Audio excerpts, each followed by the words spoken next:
মাত্র 1 কাপ গুঁড়া দুধ দিয়ে দেখেন কতগুলো গোলাপজাম মিষ্টি তৈরি করে ফেললাম। এত সহজে যদি 1 কাপ গুঁড়া দুধ দিয়ে এতগুলো গোলাপজাম মিষ্টি তৈরি করা যায়, তাহলে বাজারের অস্বাস্থ্যকর পরিবেশের মিষ্টি খাওয়ার কী দরকার আছে। আর আমার মিষ্টিটা কতটা পারফেক্ট হয়েছে, একটা মিষ্টি আমি কেটে আপনাদেরকে দেখিয়ে দিচ্ছি। এই যে দেখেন, মিষ্টিটা কিন্তু একদমই দোকানে কেনা মিষ্টির মতো হয়েছে। আর দেখেন ভেতরে একদমই রসে টোপ টোপ হয়ে গেছে। কিভাবে আমি মাত্র 1 কাপ দুধ দিয়ে এতগুলো গোলাপজাম মিষ্টি তৈরি করেছি, তার সম্পূর্ণ রেসিপি আপনাদের সাথে আজকে শেয়ার করব। চলে আসলাম মূল রেসিপিতে। 1 কাপ গুঁড়া দুধ দিয়ে দিলাম, এখন দিয়ে দিলাম 1/2 কাপ ময়দা, আর এখন দিয়ে দিচ্ছি 1/2 টেবিল চামচ বেকিং পাউডার।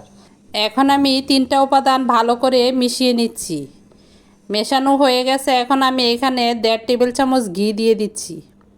আমার ঘিটা আজকে ফ্রিজে ছিল না, তার জন্য কিন্তু একদমই গলানো। আর হাতের সাহায্যে এখন ভালো করে মিশিয়ে নিতে হবে। যখন দেখবেন হাত দিয়ে এরকম চাপ দিলে দলা দলা হয়ে গেছে, তখন বুঝবেন যে মেশানো হয়ে গেছে। এখন আমি লিকুইড দুধ জাল করে রেখেছিলাম আগে, সেটা দিয়ে এখন আলতো করে আস্তে আস্তে করে অল্প অল্প দুধ দিয়ে আমি একটা ডো তৈরি করব। দেখতেই পাচ্ছেন, অল্প অল্প দুধ দিয়ে আমি একটা ডো তৈরি করতেছি। আপনারাও এভাবে দুধ দিয়ে এটা একটা ডো তৈরি করে বেশ কিছুক্ষণ সময়ের জন্য রেখে দেবেন। 10 থেকে 15 মিনিট সময়ের জন্য রেখে দিয়েছি। এখন চলে আসলাম আমি চিনির শিরাটা তৈরি করার জন্য। আর চিনির শিরাটা যতটুকু চিনি দিবেন তার ডাবল পানি দিবেন। আমি এখানে শিরার জন্য 1 কাপ চিনিতে 2 কাপ পানি দিয়ে দিয়েছি, আর 2টা এলাচ দিয়ে দিয়েছি। আর একটু যখন চিনিটা বলক উঠে গেছে, আমি এখানে একটু লেবুর রস দিয়ে দিছি। লেবুর রসটা দিলে কি হবে, আপনার চিনিটা একদমই দলা দলা হয়ে যাবে না। তা না হলে দেখবেন একদম চিনিটা জমে যেতে পারে।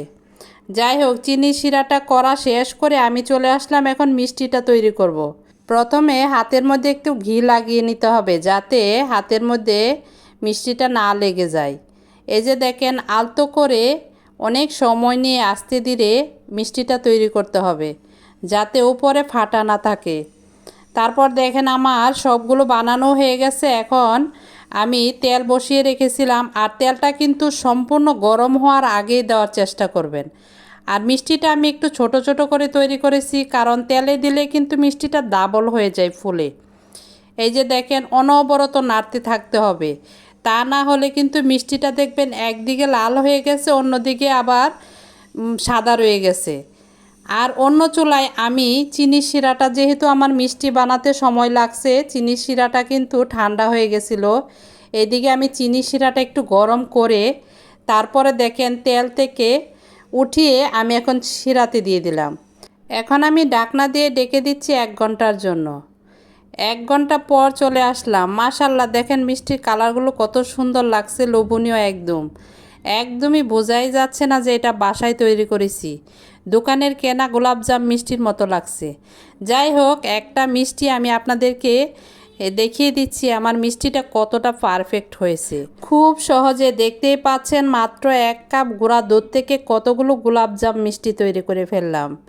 এত সহজে যদি বাসায় সুন্দর করে মিষ্টি তৈরি করা যায়, তাহলে আর বাজারের অস্বাস্থ্যকর পরিবেশের মিষ্টি কেনই বা খাবো আমরা। যাই হোক, আমার গোলাপজাম মিষ্টির রেসিপিটা আপনাদের কাছে কেমন লাগছে অবশ্যই জানাবেন। আর যদি ভালো লাগে অবশ্যই একটি লাইক কমেন্ট শেয়ার করে পাশে থাকবেন। আর এরকম নিত্য নতুন রেসিপি দেখতে অবশ্যই কিন্তু আমার পেজটি ফলো করে রাখবেন। বন্ধুরা, আজ আর কোনো কথা বাড়াবো না। পরবর্তী ভিডিওতে কিন্তু আরও নতুন একটি রেসিপি নিয়ে অবশ্যই কিন্তু হাজির হয়ে যাব।